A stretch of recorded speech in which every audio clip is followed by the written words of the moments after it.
प्यारे बच्चों, आप सभी का स्वागत है मेरे YouTube channel maths with Shahid Ansari में। और आज हम कक्षा 10वीं गणित विषय के रिवीजन टेस्ट की बात करेंगे। इसमें हम पूरे प्रश्न पत्र को, किस प्रकार के प्रश्न इसमें पूछे गए थे, उसको सरल करेंगे। इसमें आपको अथवा में जो प्रश्न हैं वो पूछे गए थे, उनका भी इसमें हल आपको मिल जाएगा। तो आइए शुरू करते हैं आज का ये रिवीजन टेस्ट। प्रश्न क्रमांक 1,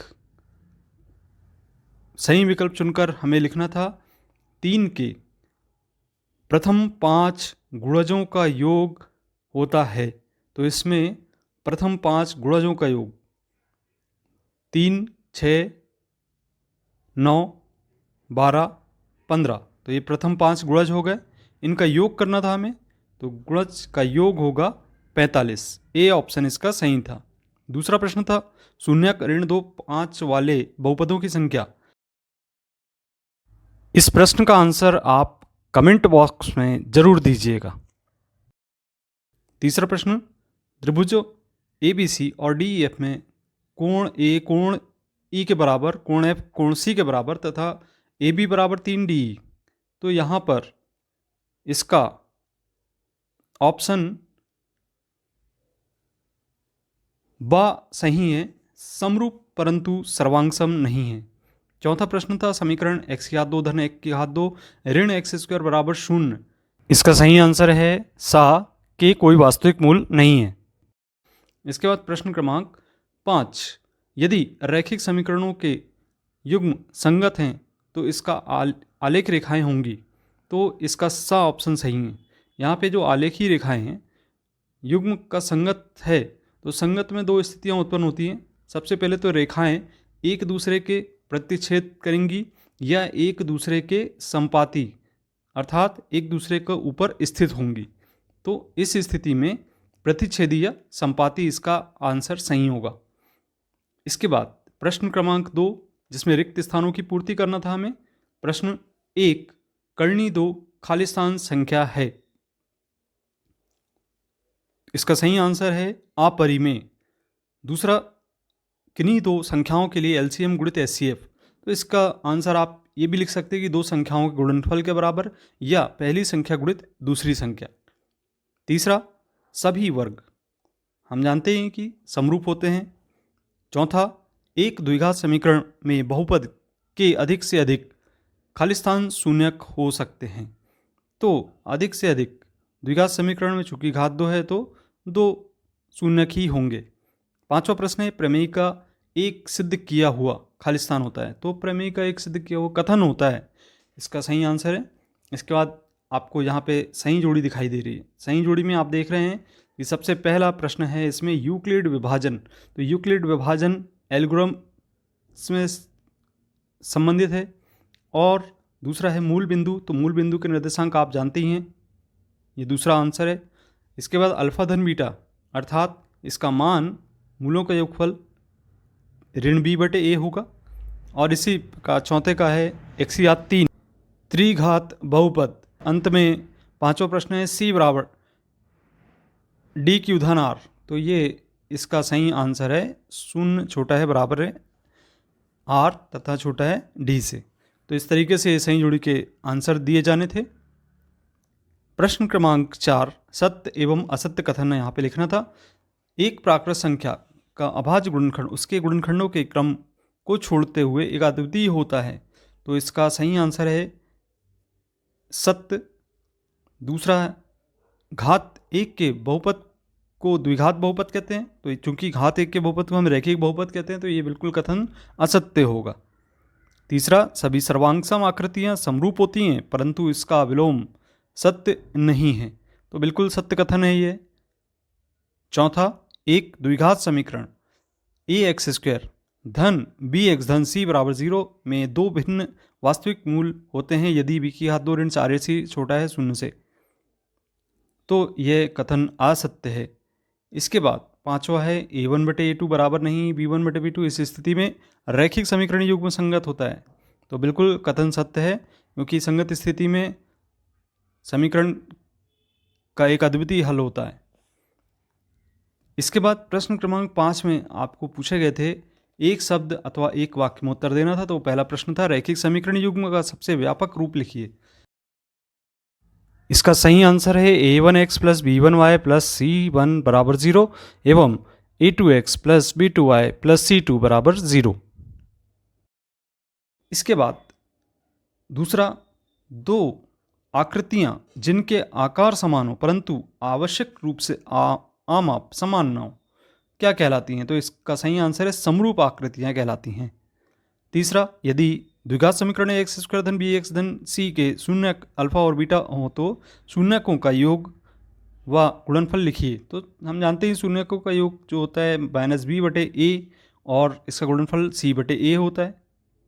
पाइथागोरस प्रमेय का कथन लिखना था तो यहाँ पे आप ऐसे लिख सकते थे कि किसी समकोण त्रिभुज में कर्ण का वर्ग अन्य दो भुजाओं के वर्गों के योगफल के बराबर होता है, अर्थात कर्ण का वर्ग बराबर लंब का वर्ग धन आधार का वर्ग। पांचवा, समरूप आकृतियों के किन्हीं दो भिन्न भिन्न उदाहरण दीजिए। तो इसके दो भिन्न उदाहरण आप देख रहे हैं यहाँ पे कि आप दो समबाहु त्रिभुज बना देते जिसमें इनको ABC से डिनोट कर देते और इनकी भुजाएं 3-3 सेंटीमीटर हम ले लेते, और दूसरा समबाहु त्रिभुज हम PQR ले लेते जिसमें 2-2 सेंटीमीटर की भुजाएं ले लेते, और दूसरा उदाहरण हम एक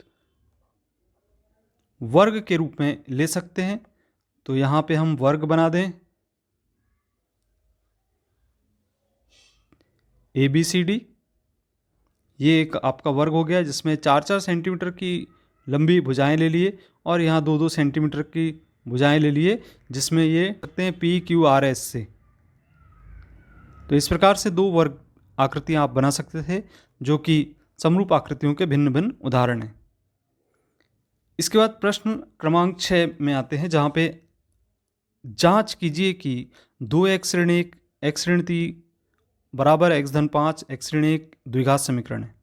2x ऋण 1 x ऋण 3 का आपस में गुणा करेंगे। 2x का पहले कोष्टक में गुणा करने पर 2x स्क्वायर ऋण 6x और फिर ऋण 1 का गुणा करेंगे तो ऋण x धन 3 होगा। इसी प्रकार से यहाँ पे इनका आपस में गुणा करेंगे, x स्क्वायर ऋण x धन 5x ऋण 5 प्राप्त होगा।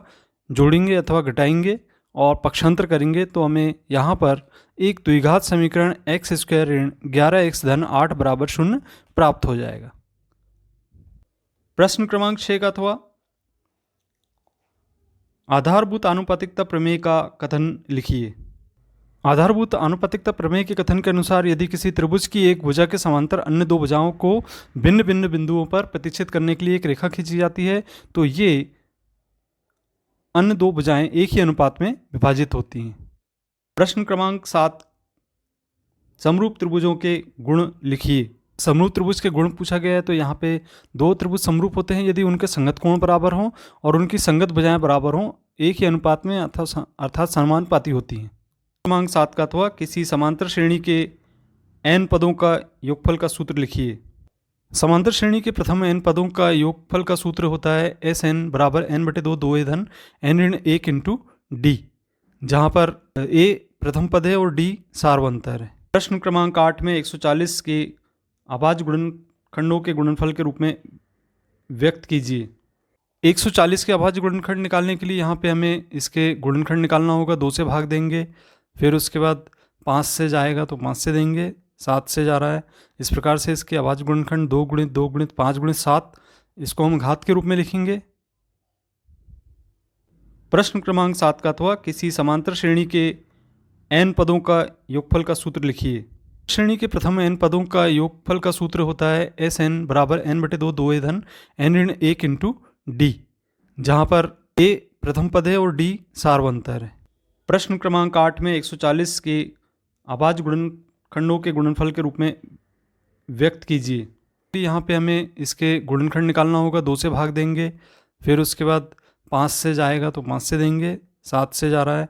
इस प्रकार से इसके अभाज्य गुणनखंड 2 गुणित 2 गुणित 5 गुणित 7, इसको हम घात के रूप में लिखेंगे।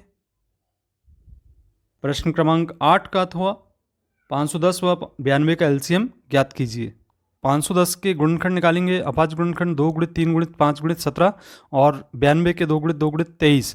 इस प्रकार से इसका एचसीएफ यहाँ पे हम देख रहे हैं कि जो संख्याएं कॉमन होती हैं दोनों में उसको हम एचसीएफ के रूप में निकाल लेते हैं, तो वो एचसीएफ होगा। और एलसीएम यहाँ पे इन दोनों को एक बार लिखेंगे और फिर बाकी जो संख्याएं बचती हैं उनको हम लिख देंगे और आपस में गुणा करेंगे तो 46,920 इसका आंसर प्राप्त होगा।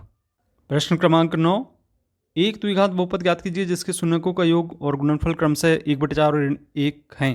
द्विघात बहुपद हमें ज्ञात है, शून्यकों का योग 1/4 और चूंकि इसको हम ऋण x का गुणांक बटे x स्क्वायर का गुणांक लिखेंगे, अल्फा धन बीटा बराबर ऋण b/a बराबर 1/4 होगा।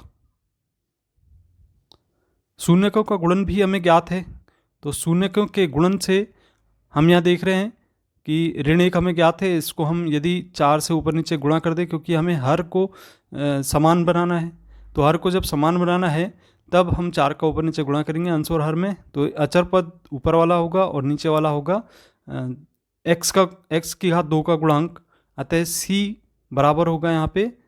तुलनात्मक अध्ययन से देखेंगे तो तुलना करने पर हमें a का मान 4 प्राप्त हो जाता है और यहाँ c का मान ऋण 4 होगा और b का मान हमने ऊपर देखा कि ऋण 1 हमें प्राप्त हो गया। इस प्रकार से जो द्विघात बहुपद होता है x की घात 2 धन bx धन c, तो इसमें मान रखेंगे हम a b c का और यहाँ पे हमें प्राप्त हो जाएगा 4x स्क्वायर ऋण x ऋण 4। 9 का अथवा यहाँ पे प्रत्येक के लिए एक एक उदाहरण लिखना था। रैखिक बहुपद है, शून्य बहुपद है, द्विघात बहुपद और अचर बहुपद। अब यहाँ कुछ उदाहरण देना था हमें रैखिक बहुपद के, तो बहुत सारे उदाहरण आप लिख सकते हैं। 3x धन 4, यहाँ पे जो चर राशि उसकी घात 1 होना चाहिए।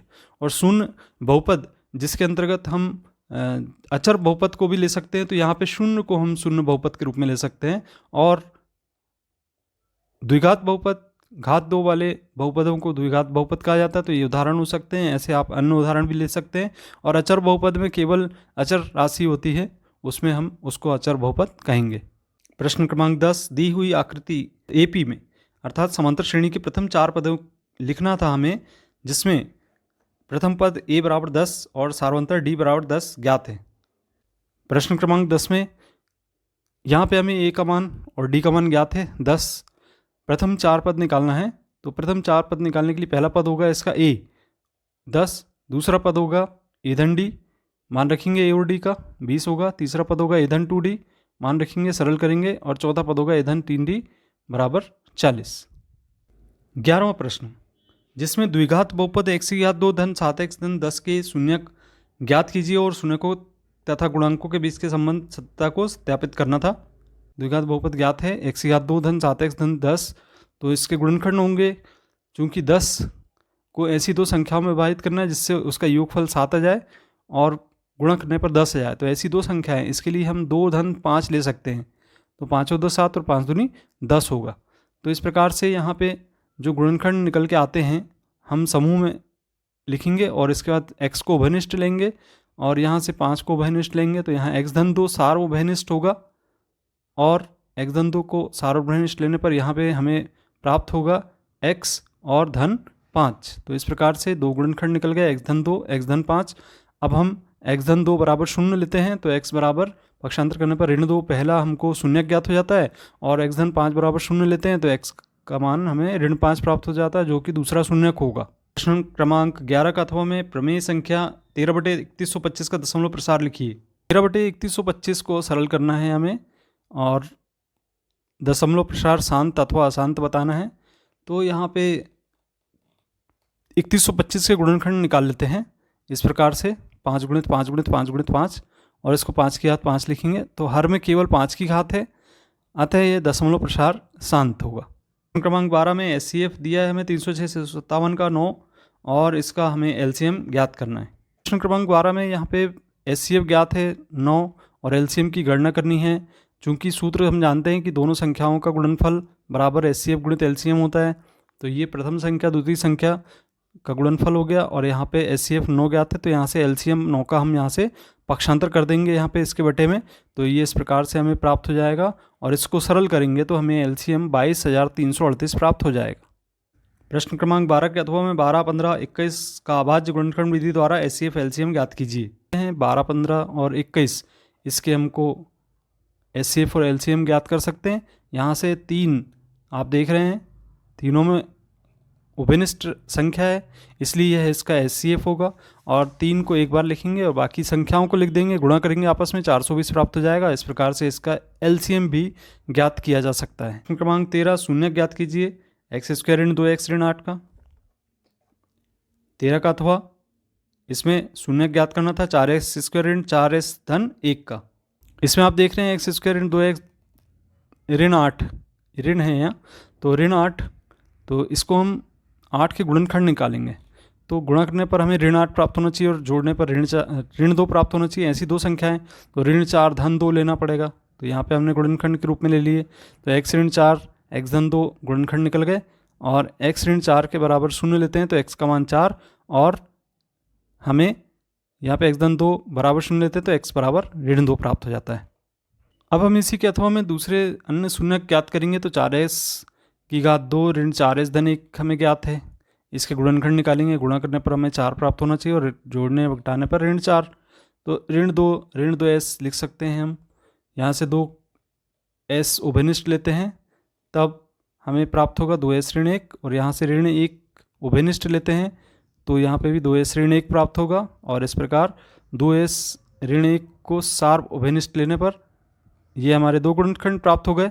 इससे हम शून्य की गणना करेंगे, तो शून्य की गणना करने के लिए आप देख रहे हैं यहाँ पे हम शून्य की गणना इस प्रकार से करेंगे, तो पक्षांतर करके 2s बराबर 1 और s बराबर 1/2 हो जाएगा। इस प्रकार से दोनों जो शून्यक हैं वो 1/2 के बराबर ही प्राप्त हो जाते हैं।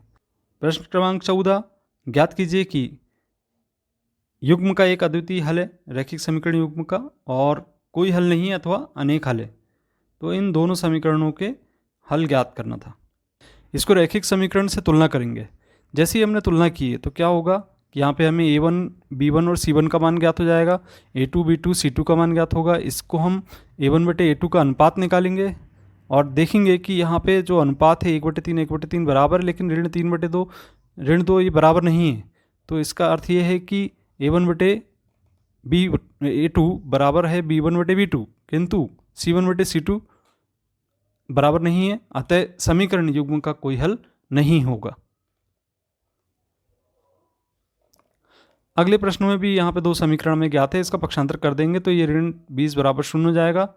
और यहाँ पे फिर a1 b1 c1 का मान निकाल के a2 b2 c2 का मान निकाल के हम इसके अनुपातों की तुलना करेंगे, और अनुपातों की तुलना करने पर यहाँ पे 1/2 1/2 1/2 प्राप्त होता है। तीनों अनुपात बराबर हैं, अतः समीकरण निकाय के अपरिमित रूप से अनेक हल होंगे। प्रश्न क्रमांक 15, जिसमें हमको गुणनखंड विधि से मूल ज्ञात करना था। पहला था इसमें x की घात 2 ऋण 3x ऋण 10, और दूसरा था 2x² धन x ऋण 6। 15वें प्रश्न में x की घात 2 ऋण 3x ऋण 10 बराबर 0 है, इसके भी गुणनखंड निकालेंगे तो ऋण 5 दूनी 10 होगा, ऋण 10 तो ऋण 5 धन 2x लिख सकते हैं, जिससे हमको योगफल ऋण 3 प्राप्त होगा। यहाँ से हम उभयनिष्ठ लेंगे x को, और यहाँ से 2 को उभयनिष्ठ लेंगे। x ऋण 5 दोनों में उभयनिष्ठ दिख रहा है, तो इस प्रकार से 2 इसके गुणनखंड से हम इसका शून्य मान रखते हैं, तो यहाँ से मूल प्राप्त हो जाएंगे। पहला मूल 5 होगा और दूसरा मूल ऋण 2 हमें प्राप्त हो जाता है। अगले जो बहुपद दिया गया है गुणनखंड निकालना है, इसके मूल निकालना है, तो 2x की घात 2 समीकरण के मूल निकालना है। 2x की घात 2 धन x ऋण 6 बराबर 0। 2x की घात 2 धन x ऋण 6 का गुणा हम 2 में करते हैं तो ऋण 12 होगा। ऐसी दो संख्याएं देखना है कि जिसका गुणा करने पर ऋण 12 प्राप्त हो और जोड़ने घटाने पर धन 1। इसके बाद हम यहाँ से 2x को उभयनिष्ठ लेते हैं, फिर यहाँ से भी ऋण 3 को उभयनिष्ठ ले लेते हैं। x धन 2 सार्वभौमिष्ठ लेने पर हमें 2 गुणनखंड मिल जाते हैं, x धन 2 और 2x ऋण 3। यहाँ से हम x का मान ऋण 2 निकालते हैं और यहाँ से x का मान 3/2 निकाल लेते पक्षांतर करके, तो ये दोनों अभीष्ट मूल होंगे। प्रश्न क्रमांक 16 में यूक्लिड विभाजन प्रमेयिका का प्रयोग करके दर्शाइए कि किसी धनात्मक पूर्णांक का वर्ग किसी पूर्णांक m के लिए m 3m या 3m धन 1 के रूप का होता है। 16वें प्रश्न में हम देख रहे हैं यहाँ पे कि मान लेते हैं कि x कोई धनात्मक पूर्णांक है, तब यह 3q धन 1 3q धन 2 के रूप का है। तो q धनात्मक पूर्णांक है, यहाँ पे 3q की घात 2 लिखने पर ये हो गया 9q²। इसको हम ऐसा भी लिख सकते हैं 3 × 3q की घात 3। m का मान यहाँ पे हमने 3q की घात 2 लिया है धनात्मक पूर्णांक के रूप में, तो 3m के बराबर है। इसी प्रकार से जब 3q धन 1 की घात 2 लिखते हैं तो इसको सरल करने पर सरल करेंगे इस प्रकार से प्राप्त होगा, गुणा करेंगे। फिर इसके बाद इस यहाँ से 3q निकाल लें तो 3q धन 2 धन 1 बचेगा। ये q और 3q धन 2 को हमने m मान लिया तो 3m धन 1 प्राप्त हो जाएगा।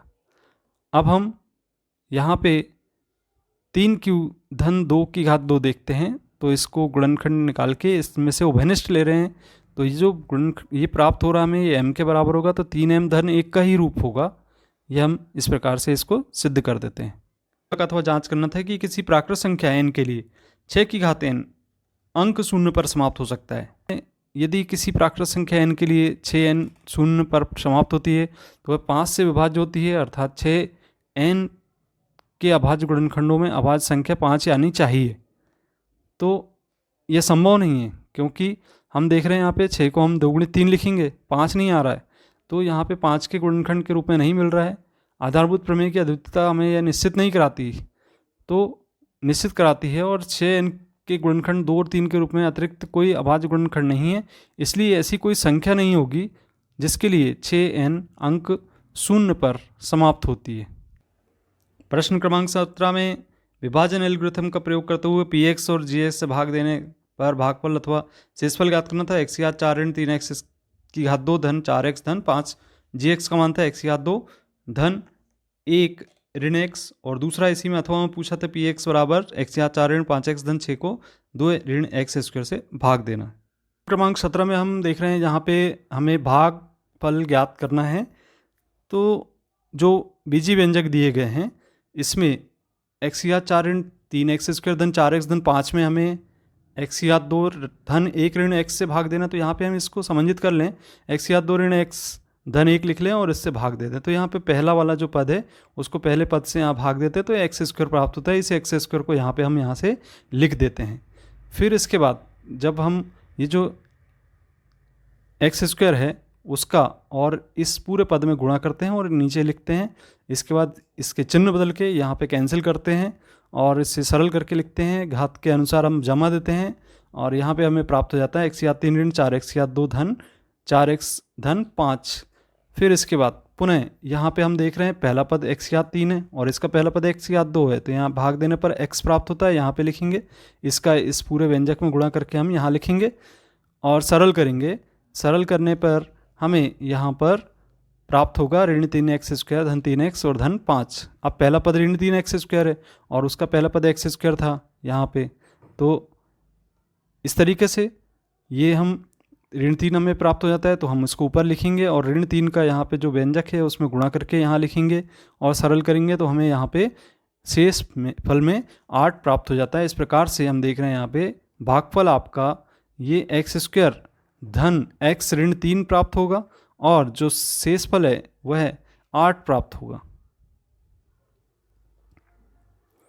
इसी प्रकार से इसमें भी हल करना है और हल करेंगे तो यहाँ पे भी हम वैसा ही लिख सकते हैं, 2 ऋण एक्स स्क्वायर को ऋण एक्स स्क्वायर धन 2 लिख सकते हैं और फिर सरल करेंगे, इसका पहला पद से भाग दे के ऋण एक्स स्क्वायर प्राप्त होगा, यहाँ लिखेंगे, इसका गुणा यहाँ कर देंगे और यहाँ पे हम लिखेंगे। फिर इसको पूरी तरह से इस प्रकार से सरल करेंगे और हमें यहाँ पर ऋण 5x धन 10 प्राप्त होगा और फिर इसके बाद शेषफल यह हमें प्राप्त 18। ऐसी दो संख्याएं ज्ञात कीजिए जिनके योग 27 और गुणनफल 182 हो। सबसे पहले हम मान लेते हैं कि एक संख्या x है तथा दूसरी संख्या 27 ऋण x है। प्रश्न के अनुसार दोनों का गुणनफल 182 के बराबर है। हम गुणा कर दें और फिर इसका पक्षांतर कर दें, तो पक्षांतर करने पर हम देख रहे हैं कि एक्स स्क्वायर ऋण 27x ऋण 182 होगा। और फिर इसके बाद हम देख रहे हैं यहाँ पे एक्स स्क्वायर ऋण 13x, ये जो आप देख रहे हैं ऋण 27, इसके हमको गुणनखंड निकालना होगा ताकि गुणा करने पर 182 प्राप्त हो जाए और जोड़ने घटाने पर हमें 27। तो ऐसी दो संख्याएं निकाल लेते हैं, ऋण 13 और ऋण 14। तो इस प्रकार से हम गुणनखंड के रूप में निकाल लें और यहाँ पे उभयनिष्ठ ले लें x को, यहाँ से 14 को, दो गुणनखंड मिलेंगे, x ऋण 13 उभयनिष्ठ ले लेंगे हम इसको और x ऋण 14 हमें यहाँ पे शेष प्राप्त होता है। तो दो गुणनखंड x ऋण 13 x ऋण 14 प्राप्त हुए, इसको हम शून्य के बराबर रखें। तो शून्य के बराबर जैसे ही रखते हैं तो यहाँ से x का मान 13 मिलता है और यहाँ पे x का मान 14 मिलता है। तो अभिष्ट संख्याएं हमारी 13 एवं 14 होंगी। प्रश्न क्रमांक 18 का अथवा में समीकरण 2x घात 2 ऋण 7x धन 3 बराबर 0 के मूल द्विघात सूत्र का उपयोग करके ज्ञात कीजिए। यहाँ प्रश्न में सूत्र विधि से हल करना है। 2x घात 2 ऋण 7x धन 3 है, इसमें हम इससे तुलना कर दें जो व्यापक रूप है, a का मान निकल जाएगा, b का मान और c का मान। अब हम जो सूत्र है हमारा x बराबर ऋण b धन ऋण b का वर्ग ऋण 4ac/2 है, इसमें मान रखेंगे। जैसे ही मान रखे हमने तो मान रखने पर आप देख रहे हैं यहाँ पे ऋण का गुणा होता है और फिर इसको सरल करते हैं। सरल करने पर हमें यहाँ पर 49 ऋण 24 अर्थात 25 मिलेगा। इसका वर्गमूल निकाल लेंगे, 5 प्राप्त होगा। और फिर यहाँ पे हम धन का चिन्ह लेते हैं और धन का चिन्ह लेने पर हमें 12/4 मिल जाएगा और ऋण का चिन्ह लेने पर हमें 2 मिल जाएगा, 2/4। इस प्रकार से 1/2 हमें प्राप्त हो जाता है। प्रश्न क्रमांक 19, यदि दो समरूप त्रिभुजों के क्षेत्रफल बराबर हों तो सिद्ध करना है त्रिभुज सर्वांगसम होते हैं। दो समरूप त्रिभुज ABC और PQR हमें ज्ञात हैं। इसमें दोनों के क्षेत्रफल बराबर हैं और इन दोनों को सिद्ध करना है कि ये दोनों सर्वांगसम हैं। तो सर्वांगसम सिद्ध करने के लिए सबसे पहले तो दोनों त्रिभुज हम देख रहे हैं समरूप हैं। तो इस स्थिति में हम जानते हैं कि त्रिभुज ABC का क्षेत्रफल PQR का क्षेत्रफल दोनों का अनुपात उनकी संगत भुजाओं के वर्गों के अनुपात वर्ग के अनुपात के बराबर होता है। तो यहाँ पर लेकिन दोनों त्रिभुज का जो एरिया है वो बराबर है। इसको मात्रक के रूप में x मान लेते हैं। तो x अर्थात एक भुजा की लंबाई x ले रहे हैं तो x/x प्राप्त होगी। इस प्रकार से हमें यहाँ पे कैंसिल करने पर 1 प्राप्त हो जाएगा। अब यदि हम इसे सरल कर दें तो इसको 1 के बराबर लेंगे, इसको भी लेंगे और इसको भी लेंगे, तो यहाँ पे हमें AB/PQ का वर्ग बराबर 1 मिलेगा। दोनों पक्षों में हम AB का वर्ग का गुणा कर देंगे, इधर PQ वर्ग का पक्षांतर कर देंगे और फिर यहाँ से वर्ग हटाएंगे दोनों पक्षों से, तो AB बराबर PQ प्राप्त होगा। इसी प्रकार से हम देख रहे हैं कि BC का वर्ग बराबर QR का वर्ग और CA का वर्ग बराबर RP का वर्ग। तो यहाँ पे AB बराबर PQ, BC बराबर QR और CA बराबर RP मिल जाता है। तो त्रिभुज की तीनों भुजाओं को हम देख रहे हैं बराबर बराबर लंबाई की हैं, एक दूसरे को ढक रही हैं। तो त्रिभुज ABC और PQR ऑब्वियसली भुजा भुजा भुजा सर्वांगसमता से सर्वांगसम होंगे। क्रमांक 19 का अथवा त्रिभुज ABC एक समद्विबाहु त्रिभुज है जिसका कोण C समकोण है। सिद्ध कीजिए कि AP की घात 2 बराबर 2AC की घात 2 है। प्रश्न के अनुसार हमें ज्ञात है त्रिभुज ABC एक समद्विबाहु त्रिभुज है और BC बराबर AC है। ये दोनों भुजाएं बराबर हैं, समान हैं और कोण C बराबर 90 अंश ज्ञात है। तो हमें सिद्ध करना है यहाँ पर AB का वर्ग बराबर 2AC का वर्ग। सबसे पहले हम त्रिभुज ABC में पाइथागोरस प्रमेय अप्लाई करें। तो त्रिभुज ABC आप देख रहे हैं यहाँ पे ये जो AB है वो एक कर्ण है, तो कर्ण का वर्ग बराबर लंब का वर्ग धन आधार का वर्ग, BC का वर्ग धन AC का वर्ग होगा। यहाँ पे हमने BC को AC के बराबर बताया है क्योंकि दोनों भुजाएं बराबर है, समद्विबाहु त्रिभुज। तो समीकरण 1 से लिखेंगे हम AC का वर्ग, दोनों का योग करेंगे तो 2AC का वर्ग हमें प्राप्त हो जाता है। इस तरीके से ये सिद्ध हो जाएगा। प्रश्न क्रमांक 20, समांतर श्रेणी 21, 18, 25 का 15 का कौन सा पद ऋण 81? समांतर श्रेणी 21, 18, 15 डैश डैश डैश डैश हमें प्राप्त है और प्रथम पद यहाँ पे 21 है यहाँ पे, और दोनों का जो अंतर है वो 3 ऋण 3 प्राप्त हो रहा है और यहाँ पे nवां पद हमें ऋण 81 ज्ञात है। सूत्र हम nवें पद का an बराबर a plus n-1 into D का उपयोग करते हुए मान रखते हैं। जैसे ही हम मान रखते हैं तो यहाँ पर हमें देख रहे हैं कि ऋण 81 बराबर 21 धन n ऋण 1 गुणित ऋण 3 प्राप्त होता है। ऋण 3 का हम गुणा करेंगे, पक्षांतर करेंगे यहाँ से 21 का, तो ऋण 21 यहाँ पे योग होकर ऋण 102 प्राप्त होगा। ऋण 3 का इसके बटे में पक्षांतर कर देते हैं, 34 प्राप्त होगा। n बराबर 1 का पक्षांतर करेंगे तो 34 धन 1 प्राप्त हो जाएगा। इस प्रकार से 35वां पद हमारा ऋण 81 है। 20 का अथवा 2 अंकों वाली कितनी संख्याएं 3 से विभाज्य हैं? 21, जिसमें समांतर श्रेणी के प्रथम पदों का योग 1050 और प्रथम पद 10 तथा 20वां पद हमें ज्ञात करना है। इसमें हम 3 से विभाज्य 2 अंकों वाली संख्याएं लिख लेते हैं, 12, 15, 18, 99। और यहाँ पे प्रथम पद हमारा 12 है, डी का मान 3 हमें ज्ञात है, और अंतिम पद जो है nवां पद 99 है। ए एन बराबर A plus N minus one into D के सूत्र से हमने मान रखा, और यहाँ पे हमको n का मान 30 मिल जाएगा। आप ये जो सब देख रहे हैं इसके वीडियो हमने पूर्व में बना के आपको, अध्याय में जाएंगे आप तो आपको जो प्ले लिस्ट रहती है उसमें मिल जाएंगे। 21 का अथवा प्रश्न था, समांतर श्रेणी 24, 21, 18 के कितने पद लिए जाएं ताकि उनका योग 78 हो। इस प्रश्न में हमें ज्ञात है ए का मान और डी का मान निकाल ले रहे हैं, ऋण 3, और nवां पद 78, n पदों का योगफल। ये सूत्र है हमारा n पदों के योगफल का। इसमें हमने मान रखा, और मान रखते हुए इसको हमने सरल किए, तो यहाँ पे हमें एक द्विघात समीकरण प्राप्त हो जा रहा है, ये आप देख रहे हैं। तो द्विघात समीकरण प्राप्त हो गया, इसको हमने 17 के गुणनखंड निकाल लिए, 4 और 13 के रूप में जोड़ दिए, 13 चौक 52 हो गया। और इसको सरल करें, 2 गुणनखंड मिल गए हमें, n ऋण 1 और n ऋण 4 और n ऋण 13। यहाँ पे हम n ऋण 4 से n का मान 4 निकालेंगे पक्षांतर करके, और यहाँ से n ऋण 13 से n का मान 13 हम प्राप्त कर लेते हैं। प्रश्न क्रमांक 22 में सिद्ध करना है। यहाँ पे आधारभूत आनुपातिकता प्रमेय दिया गया है, इसको सिद्ध कर रहे हैं। 22वें प्रश्न में यहाँ पे जो आधारभूत आनुपातिकता प्रमेय है उसे सिद्ध करना है। तो त्रिभुज एबीसी में डी और बीसी समांतर हैं, ये भुजा इस भुजा के समानांतर है, और सिद्ध करना है कि ए डी बटे डी बी और ए ई बटे ए सी ये इस अनुपात में है। अब हम रचना करेंगे, तो रचना में सबसे पहले हमको बी को ई से मिलाएंगे और सी को डी से, और यहाँ पे एक लंब खींचेंगे डी एम, और यहाँ से एक लंब खींचेंगे ई एन। अब हम त्रिभुज ए बी डी ई का क्षेत्रफल निकालते हैं, 1/2 आधार गुणित ऊंचाई। आप देख रहे हैं यहाँ पे 1/2 इस त्रिभुज की बात हो रही है, इस त्रिभुज की ए डी ई।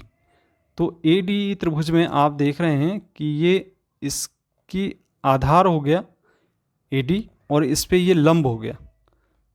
तो इसको हम लिख सकते हैं 1/2 ए डी गुणित ई एन, और इससे हम त्रिभुज ए डी के क्षेत्रफल को 9वीं क्लास में पढ़ा है कि एरिया ऑफ ए डी लिखा जाता है।